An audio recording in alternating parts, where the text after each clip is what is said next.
দিন হয়ে এলো সমাপন, চৈত্র অবসান।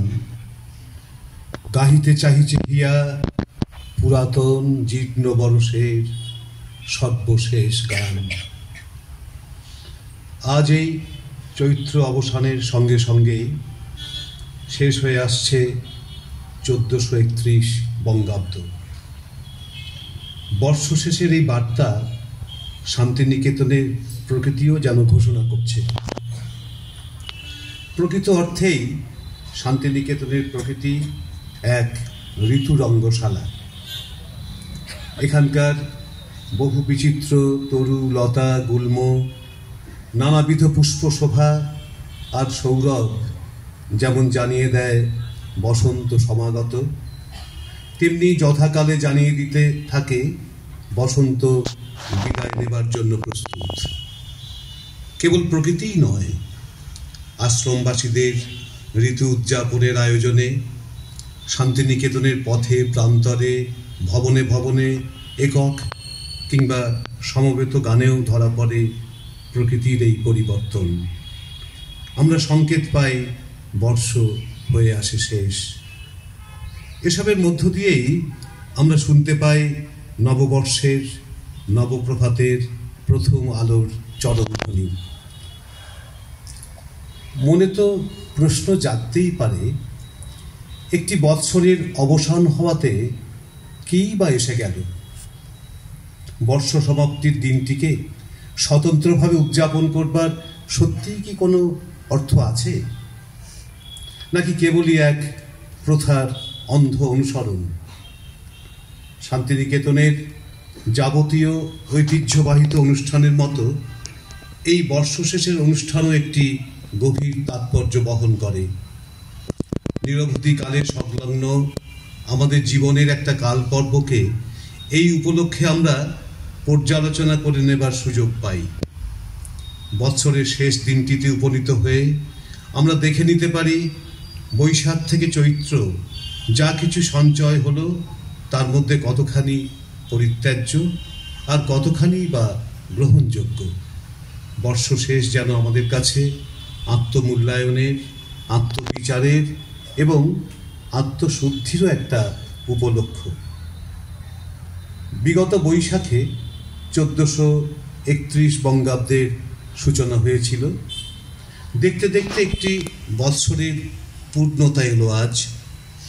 এর মধ্যে এই বর্ষব্যাপী দিনগুলিতে সারা পৃথিবী জুড়ে প্রবাহিত হয়ে গেছে ছোট বড় মাঝারি অজস্র ঘটনা। কত সুখ দুঃখের, কত মিলন বিরহের লীলায় কম্পিত হয়েছে আমাদের হৃদয়। কখনো আমরা মনস্তাপে দগ্ধ হয়েছি, কখনো উদ্বেলিত হয়েছি আনন্দে। এই একটি বৎসরের মধ্যে মানুষের অনুসন্ধান বহুদা ব্যপ্ত হয়েছে। জ্ঞান বিজ্ঞান আর প্রযুক্তি মানব জগৎকে দিয়েছে অনেক সমৃদ্ধি। আবার এই একটি বৎসর জুড়ে মানুষের বর্বরতারও আমরা কম দেখলাম না পরিচয়। দেশ জাতি ধর্মের মঙ্গলের নামে বিভেদ হিংসার ভয়াবহ তাণ্ডব মানুষের সভ্যতাকে এনে দিয়েছে প্রশ্নের মুখে। আমরা দেখেছি বাণিজ্য দানবের প্রবল কুৎসিত দাপাদাপি। আমরা দেখেছি মানুষের লুব্ধ হাত কিভাবে বিপন্ন করতে চেয়েছে মানুষকে, মনুষ্যতর জগৎকে এবং আমাদের প্রকৃতি মাতাকেও। তবে এই নগর্থকতা, এই বিপন্নতায় চূড়ান্ত হয়ে উঠতে পারেনি, এটাই আমাদের পরম আশ্বাস। বিগত একটি বৎসরে বিশ্বব্যাপী মানুষের কল্যাণকামী উদ্যোগও দেখেছি অনেক। দুর্গত মানুষের পাশে দাঁড়িয়েছে মানুষ। দেশ জাতি ধর্ম বর্ণ নির্বিশেষে বিশ্ব মৈত্রীর বাণী ধ্বনিত হয়েছে দিকে দিকে। মনুষ্যতর প্রাণীকুল এবং প্রকৃতিকে রক্ষা করবার জন্য প্রসারিত হয়েছে বহু হাত। আমাদের আশ্রমগুরুর সেই অমোঘ বাণী, মানুষের প্রতি বিশ্বাস হারানো পাপ, আমাদের আশ্বস্ত করেছে বারে বারে। যদি আমরা পর্যালোচনা করে দেখি তাহলে হয়তো দেখব এই একটি বৎসরে মন্দ যা কিছু ঘটেছে, অমানবিকতার যত ভয়ঙ্কর রূপ দেখেছি, সেই তুলনায় মানুষের শুভ বুদ্ধি আর শুভ চেতনা আর মঙ্গল কর্মের উৎসাহই দেখেছি অনেক বেশি। এটাই হয়তো জগতের নিয়ম। গুরুদেব রবীন্দ্রনাথ একবার কৌতুকের ছলে একটি কবিতায় মন্দ ভালোর একটা পরিসংখ্যান দেখিয়ে বলেছিলেন, আমার মতে জগৎটাতে ভালোটারই প্রাধান্য, মন্দ যদি 43, ভালোর সংখ্যা 57। আমরা বিগত বৎসরে মন্দ যদি 43 অর্থাৎ শতকরা 43 ভাগ দেখেছি, তাহলে ভালো দেখেছি 57 ভাগ।